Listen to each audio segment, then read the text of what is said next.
नमस्कार मित्रांनो, मी आज आपल्याशी कॉन्स्टिट्यूशनच्या सब्जेक्टवर बोलणार आहे. तर माझं नाव ॲडव्होकेट विठ्ठल कदम, ओमकार विठ्ठल कदम. तर आजचा विषय आहे मित्रांनो, भारतीय राज्यघटनेचे स्वरूप व त्याची वैशिष्ट्ये. त्यालाच इंग्लिशमध्ये म्हणतात इंडियन कॉन्स्टिट्यूशन सायलेंट फीचर्स. तर चला आपण आज आपल्या व्हिडिओला सुरुवात करूया. तर भारताच्या संविधानाची वैशिष्ट्ये आपण आज बघणार आहे. तर खालीलपैकी ही वैशिष्ट्ये आहेत. तर पहिला आहे की भारतीय घटना जगातील सर्वात मोठी लिखित स्वरूपाची घटना आहे. भारतीय घटना ही जगातील म्हणजे भारताचे संविधान हे जगातील सर्वात मोठे लिखित स्वरूपाचे संविधान आहे.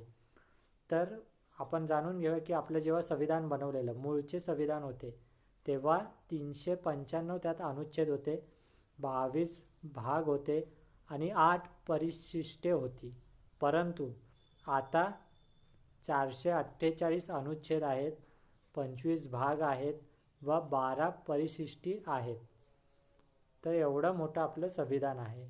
जर आपण बाकीच्या देशांशी कम्पेअर केलं तर आपल्याला हे निश्चित जाणून येईल.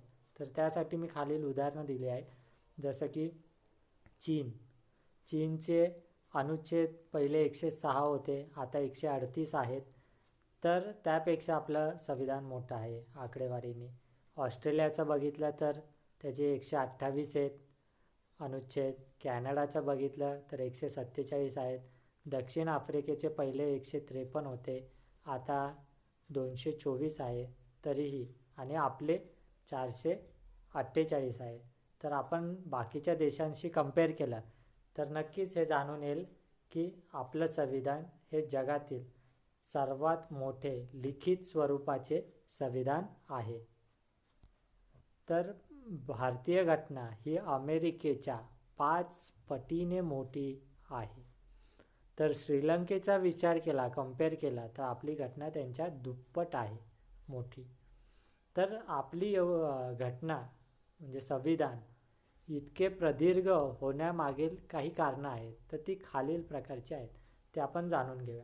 तर पहिले कारण आहे की जगातील इतर देशांच्या तुलनेने म्हणजे ज्या घटना आहेत जगातील इतर देशांच्या घटनेतील त्रुटी टाळण्यासाठी व त्यांचे अनुभव समाविष्ट करण्यासाठी आपली घटना एवढी प्रदीर्घ झाली. म्हणजे त्यांचे जे मिस्टेक्स होत्या त्या आपण टाळल्या आहेत आणि त्यांचे जे चांगले अनुभव आहेत ते आपण काय केले आहेत, ॲड करत गेले आहेत. हे पहिलं कारण होतं. दुसरं होतं की आपली घटनेमध्ये जे संविधान आहे आपलं त्यामध्ये फक्त केंद्राची घटना नसून तर राज्याची पण घटना आहे. म्हणजे अमेरिकेची राज्याची घटना वेगळी असते, केंद्राची वेगळी असते. तसं आपल्या भारताच्या राज्यघटनेत नाही. दोघांची घटना आपल्या एकाच संविधानात समाविष्ट आहे. त्यामुळे आपली घटना प्रदीर्घ झालेली आहे. गव्हर्नमेंट ऑफ इंडिया ॲक्ट 1935 च्या ज्या प्रशासकीय तरतुदी आहे, एक्झिक्युटिव्हच्या तरतुदी आहेत, त्यासुद्धा आपल्या घटनेमध्ये समाविष्ट आहे. त्यामुळं आपली घटना मोठी आहे. त्यामध्ये आपल्या घटनेमध्ये मूलभूत हक्क आहेत, कर्तव्य आहेत, राज्य धोरणांची मार्गदर्शक तत्त्वे ही पण त्यात ॲड आहेत. परत केंद्र व राज्य सरकार यांचे संबंध, relation between centre and state, हे पण सविस्तर आपल्या घटनेमध्ये सांगितलेले आहेत. राजकीय, सामाजिक, भाषिक, जातीय व प्रादेशिक विविध प्रश्नांवर आपण सविस्तर चर्चा केलेली आहे. म्हणजे ज्या प्रोव्हिजन्स आहेत ह्या सविस्तर आहेत, इन डेप्थ आहेत आपल्या कॉन्स्टिट्यूशनमध्ये. कारण का आपला देश वेगवेगळ्या भौगोलिक, सामाजिक, भाषिक, राजकीय वेगवेगळ्या याच्यामध्ये डायव्हर्सिटी आहे. त्या सगळ्यांचं आपण सविस्तर एक्सप्लेनेशन किंवा प्रोसिजर आपण कॉन्स्टिट्यूशनमध्ये मांडली आहे. त्यामुळे आपली घटना प्रदीर्घ झाली, खूप मोठी वाढलेली आहे, जास्त आहे.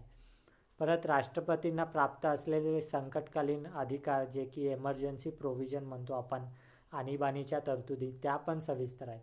ह्या सगळ्या कारणांमुळे भारताची राज्यघटना संविधान हे खूप प्रदीर्घ झाले आहे, म्हणजे मोठे झालेले आहे. ही कारणं आहेत. तर हे पहिलं कारण होतं की जगातील आपले सगळ्यात मोठे लिखित संविधान होते. दुसरं वैशिष्ट्य आहे की इतर देशातून आपण काही तरतुदी घेतलेल्या आहेत. तर चला आपण जाणून घेऊया की इतर देशातून कोणकोणत्या तरतुदी घेतल्या. तर पहिलं इंग्लंड आहे, ज्याच्यातून आपण काय घेतलं आहे की संसदीय प्रणाली जी आता आपली पार्लमेंट सिस्टीम आहे ती आपण इंग्लंडकडून घेतलेली आहे. रूल ऑफ लॉ म्हणजे कायद्याचे राज्य, कायद्यापेक्षा मोठं कोणीही नाही. मग प्रधानमंत्री असेल, राष्ट्रपती असेल, भारताचा सामान्य नागरिक असेल, सगळे कायद्याला समान. तर रूल ऑफ लॉ हे जे प्रिन्सिपल आहे ते पण आपण इंग्लंडकडून घेतलेलं आहे.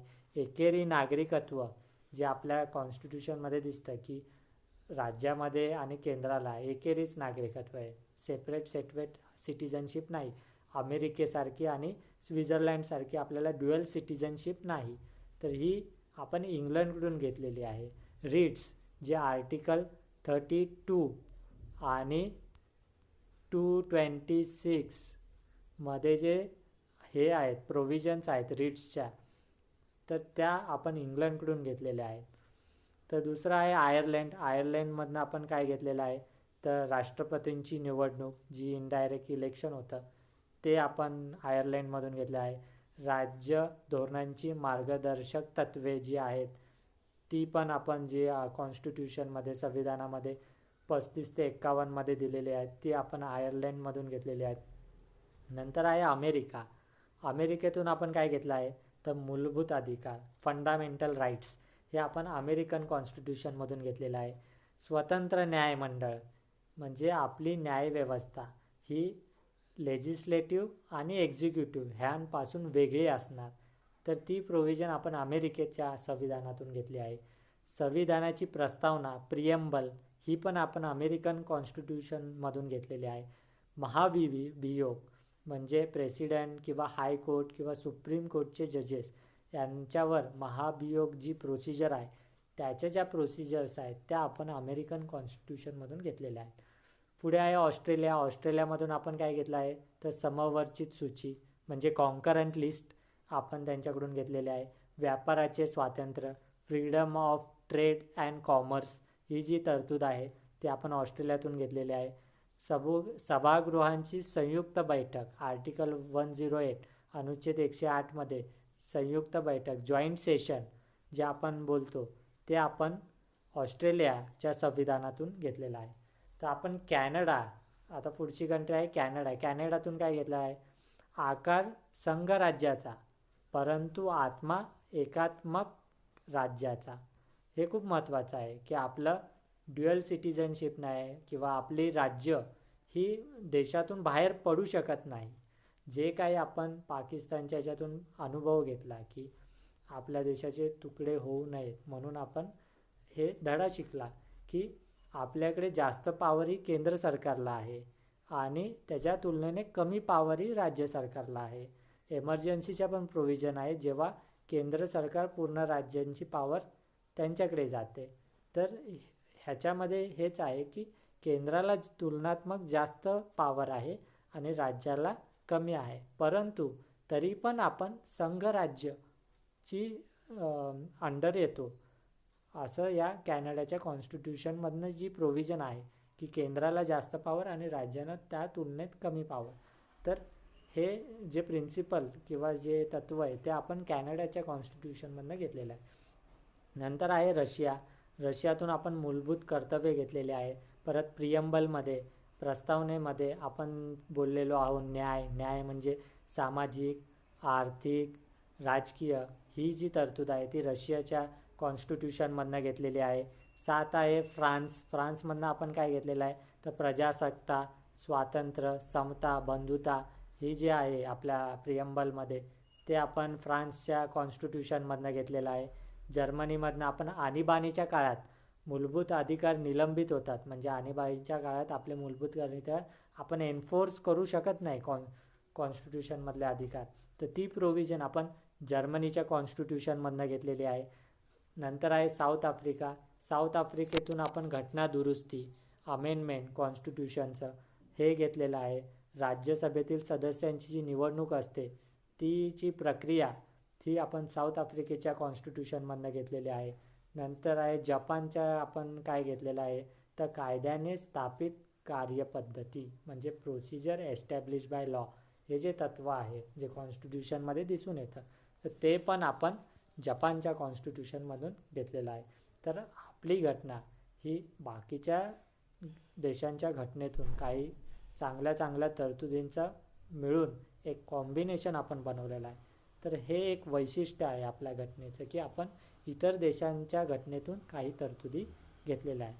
तर पुढे आहे तिसरा पॉईंट आपलं वैशिष्ट्य आहे की आपली घटना ही अंशतः लवचिक व अंशतः ताटर आहे, की भारतीय घटना अंशतः लवचिक आहे व अंशतः ताटर स्वरूपाची आहे. जर आपण कम्पेअर केलं ब्रिटिश राज्यघटनेपेक्षा ती कमी लवचिक आहे, तर अमेरिकन राज्यघटनेच्या तुलनेत कमी ताठर आहे, म्हणजे फ्लेक्झिबल पण आहे आणि रिजिड पण आहे. तर हे आपलं एक घटनेचं वैशिष्ट्य आहे. नंतर चौथं वैशिष्ट्य आहे की आपलं सार्वभौम, प्रजासत्ताक, समाजवादी, धर्मनिरपेक्ष गणराज्य आहे. तर पुढे जाणून घ्यावं की भारतीय घटनेने लोकशाही पद्धतीचा स्वीकार केला आहे. घटना जनकल्याण साधण्यासाठी आहे, लोकांचं भलं करण्यासाठी आहे आणि त्यांची समृद्धीची वचनबद्धता आहे. म्हणजे संविधान म्हणतं की सगळ्यांचं कल्याण झालं पाहिजे आणि सगळ्यांची समृद्धीही झाली पाहिजे. आपण त्यांना सर्व नागरिकांना प्रौढ मताधिकार पद्धतीने घटना स्वीकार केलेली आहे, म्हणजे सगळ्यांना वोटिंगचा राईट आहे. साम्यवादी व भांडवलशाही अशा दोन्ही अर्थव्यवस्थांचा सुवर्ण मध्य साधून आपण समाजवादी अर्थव्यवस्था स्वीकारलेली आहे. भारतीय नागरिक कोणत्याही उच्च पदस्थ निवडणूक लढवून ते पद प्राप्त करू शकतो. म्हणजे सामान्य नागरिक कोणतीही निवडणूक लढून देशाचा पंतप्रधान, राष्ट्रपती ते ग्रामपंचायत सदस्य कोणत्याही पदावर जाऊ शकतो. ह्याला म्हणतात समानता. तर ती दिलेली आहे. 42व्या घटना दुरुस्तीमुळे आपल्या संविधानात समाजवादी व धर्मनिरपेक्ष ह्या संकल्पना आल्या, त्यामुळे आपल्या घटनेची समृद्धी अजून त्यात वाढ झाली. तर हा चौथा पॉईंट होता आपल्या संविधानाच्या वैशिष्ट्यामधला. नंतर 5वा पॉईंट आहे की मूलभूत हक्क, जे सगळ्यात महत्त्वाचे आहेत. अनुच्छेद 12 ते 35 मध्ये आपल्या संविधानामध्ये तरतूद आहे मूलभूत हक्कांची. तर काय काय हक्क आहेत तर समानतेचा हक्क आहे, स्वातंत्र्याचा हक्क आहे, शोषणाविरुद्धचा हक्क आहे, धर्मस्वातंत्र्याचा हक्क आहे, स्वतंत्र सुसंस्कृत संस्कृती आणि शिक्षणाचा हक्क आहे, न्यायालयीन संरक्षणाचा हक्क आहे. तर असे 6 प्रकारचे हक्क आपल्या संविधानाने आपल्याला प्रत्येक नागरिकाला दिलेले आहे. 6वा पॉईंट आहे की राज्य धोरणाची मार्गदर्शक तत्वे. तर अनुच्छेद 36 ते 51 मध्ये आपल्याला दिलेले आहे. तर यामध्ये काय सांगितलं आहे की मार्गदर्शक तत्वे केंद्र व राज्य या मार्गदर्शन करणारे सिद्धांत आहेत, म्हणजे त्यांना मार्गदर्शन करणार केंद्र सरकारला पण राज्य सरकारला पण. कल्याणकारी राज्याच्या स्थापनेसाठी जनतेने शासन संस्थेला आदेश दिले पाहिजे आणि हे आदेश सिद्धांत रूपाने घटनेमध्ये आपण समाविष्ट केलेले आहेत. माजी न्यायाधीश छागला यांच्या मते जर या सिद्धांतांचे पालन केले गेले तर हा देश पृथ्वीवरील स्वर्ग होईल, असं त्यांचं म्हणणं होतं माजी न्यायाधीश छागला यांच्या मते. तर हा 6वा पॉईंट होता राज्य धोरणांची मार्गदर्शक तत्वे. 7वा आहे की नागरिकांचे मूलभूत कर्तव्य. अनुच्छेद 51 मध्ये भारताच्या संविधानात दिलेले आहेत. तर 52व्या घटना दुरुस्तीनुसार घटनेने नागरिकांना कर्तव्य समाविष्ट करून ते पाळण्याचे बंधन नागरिकांवर टाकलेले आहेत आणि एकूण मूलभूत कर्तव्य आपली 11 ही संविधानात अनुच्छेद 51 मध्ये सांगितली आहेत. पहिली 10 होती, नंतर अजून एक अमेंड करून एक ॲड करण्यात आलं, तर एकूण मूलभूत कर्तव्ये आता समाविष्ट 11 आहेत. तर हे 7वं वैशिष्ट्य होतं आपल्या संविधानाचं. 8वा आहे धर्मनिरपेक्ष राज्य, की सर्व धर्मांना समान वागणूक देणार, शासन कोणत्याही धर्मात ढवळाढवळ करणार नाही, राज्यांच्या कोणत्याही म्हणजे राज्याचा कोणताही राजधर्म असणार नाही, म्हणजे शासनाचा स्वतःचा कोणताहीच धर्म नाही आणि धर्माच्या कारणावरून कोणावरही भेदभाव केला जाणार नाही, हे पण सगळ्यात महत्त्वाचं आहे. अशा प्रकारे नागरिकांना ग्वाही देऊन घटनेने आपले वेगळेपण सिद्ध केले आहे. आणि हा 8वा पॉईंट होता धर्मनिरपेक्ष राज्य. 9वा आहे की संसदीय शासन पद्धती. हे एक वैशिष्ट्य आहे की भारताने संसदीय शासन पद्धती स्वीकारली आहे. संसदीय शासन पद्धती राज्यप्रमुख हा नामधारी असून मंत्रिमंडळाच्या हातात खरी सत्ता बळकटलेली असते. मंत्रिमंडळ संसदेला सामुदायिकरित्या जबाबदार असते व जोपर्यंत संसदेचा विश्वास आहे तोपर्यंत त्या पदावर राहतात. म्हणजे आपल्या इथे जे सरकार असतात, राज्य सरकार, केंद्र सरकार, ह्यांच्यावर जबाबदारी असते. उद्या काय झालं तर त्याला रिस्पॉन्सिबल हे गव्हर्मेंट असतं. आणि प्रौढ मताधिकाराने निवडून गेलेल्या कायदेमंडळाला कायदे तयार करण्याचा व शासनावर नियंत्रण ठेवण्याची शक्ती असते. म्हणजे जे काही आपण निवडून पाठवलेली लोक असतात त्यांना आपल्यावर कायदे बनवण्याचा व शासनावर नियंत्रण ठेवण्याचा अधिकार असतो. तर हे एक वैशिष्ट्य होतं. 10वा आहे की आकार संघराज्याचा परंतु आत्मा एकात्मक राज्याचा. हे खूप महत्त्वाचं आहे की संपूर्ण भारतासाठी एकच घटना आहे, म्हणजे संविधान आहे. केंद्र व राज्यासाठी वेगळी घटना आपल्या देशात नाही. संपूर्ण राष्ट्रात आणीबाणी घोषित करून राष्ट्रपती संपूर्ण देशाचा कारभार स्वतःकडे घेऊ शकतात. भारतातील घटक राज्य केंद्रापासून वेगळी होऊ शकत नाहीत. घटक राज्यांच्या राज्यपालांची नियुक्ती राष्ट्रपतींकडून होते. राज्यपाल हे राष्ट्रपतींचा राज्यातील प्रतिनिधी म्हणून काम करतात. तर आपण बघितलं की संघराज्य असले तरी ते आपल्या देशातून बाहेर पडू नाही शकत. तर ह्याला म्हणतात आकार संघराज्याचा परंतु आत्मा एकात्मक राज्याचा. नंतर आहे 11 की कल्याणकारी राज्य. की आपण जे संविधान बनवलं आहे त्याचा मूळ हेतू आहे कल्याणकारी राज्य. जनकल्याणासाठी भारतीय राज्य कटिबद्ध आहे अशी ग्वाही घटनेतून नागरिकांना दिलेली आहे. समानता हा कल्याणकारी राज्याचा मंत्र आहे. भारतीय घटनेने नागरिकांना सामाजिक, राजकीय, शैक्षणिक, आर्थिक क्षेत्रात समानता दिलेली आहे. तसेच धर्म, वंश, जात, वर्ण आदी कारणांवरून भेदभाव न करण्याची सुद्धा हमी आपल्या संविधानाने नागरिकांना दिली आहे. त्यावरून स्वकल्याण साधण्यासाठी नागरिकांस अनुकूल वातावरण निर्माण करणे हे शासनाचे उद्दिष्ट किंवा ध्येय आहे. की लोकांना असं एन्व्हायरमेंट किंवा वातावरण निर्माण करावं की त्याची पर्सनॅलिटी डेव्हलप होईल. तर हा मेन उद्देश आहे कल्याणकारी राज्य. हे एक वैशिष्ट्य आहे आपल्या घटनेचं. नंतर 12वा आहे प्रौढ मताधिकार. यामध्ये भारताच्या संविधानाने प्रौढ स्त्रिया व पुरुष या सरसकट समान मताधिकार दिल्यामुळे खऱ्या अर्थाने लोकशाहीची मुळे रुजण्यास मदत झाली. म्हणजे सगळ्यांना आपल्या इथे मतदानाचा अधिकार आहे. तर तेच आपल्या इतिहासात बघितलं तर ब्रिटिश काळात 14% भारतीय लोकांना फक्त मताधिकाराचा हक्क होता. अमेरिकेत सुद्धा सर्वांना मतदानाचा पहिला अधिकार नव्हता, नंतर ते सगळ्या नागरिकांना भेटला. तर आपली घटना स्टार्ट होतानाच सगळ्यांना मतदानाचा सगळ्यांना अधिकार देण्यात आला. हे एक आपलं वैशिष्ट्य आहे. नंतर आहे 13वा पॉईंट एकेरी नागरिकत्व. की आपण बघितलं अनुच्छेद 5 ते 11 मध्ये आपल्या संविधानात सांगितले की आपल्या इकडे ड्युअल सिटिझनशिप नाही, एकेरी नागरिकत्व आहे, सिंगल सिटिझनशिप आहे. भारताच्या संविधानाने नागरिकांना एकेरी नागरिकत्व दिले, जे आपण इंग्लंडमधून घेतलेले. अमेरिका किंवा स्वित्झर्लंड सारखी दुहेरी नागरिकत्व भारतीय घटनेने स्वीकारलेली नाहीत.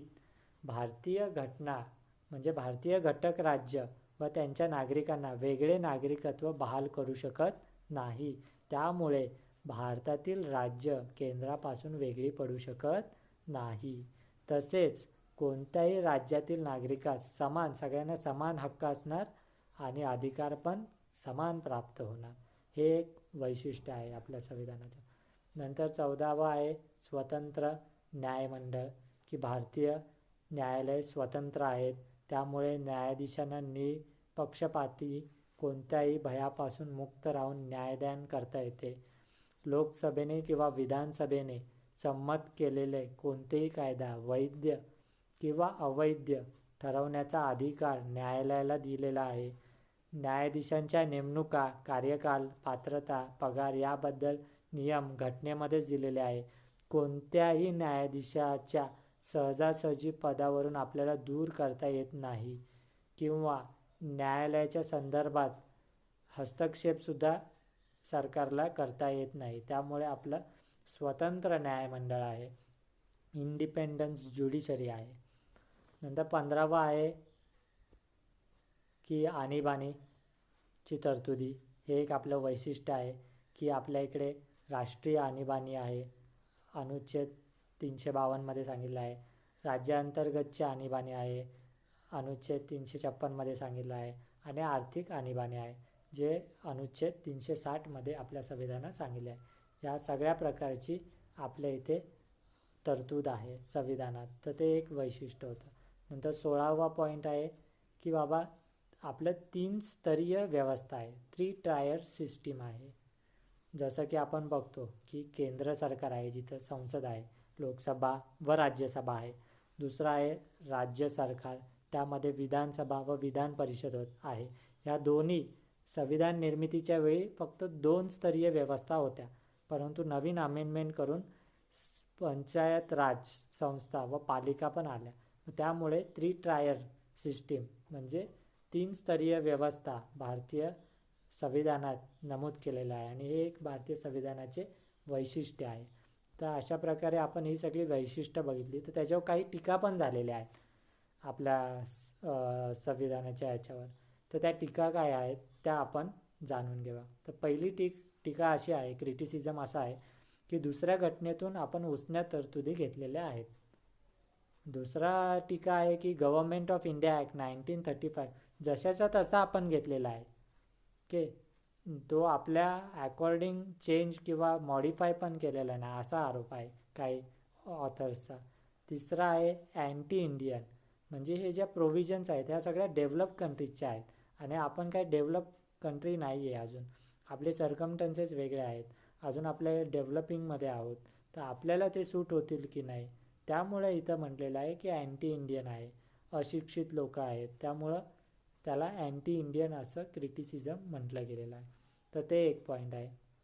चौथा आहे अनगांधीयन प्रिन्सिपल, की इथे गावाकडील लोकांकडे जास्त भर दिलेला नाही, की अशा तरतुदी नाही की बाबा गांधीजींनी म्हणलं की खेड्यांचा विकास झाला तर देशाचा विकास होईल, परंतु असं काही संविधानात स्पेसिफिक असं दिसत नाही.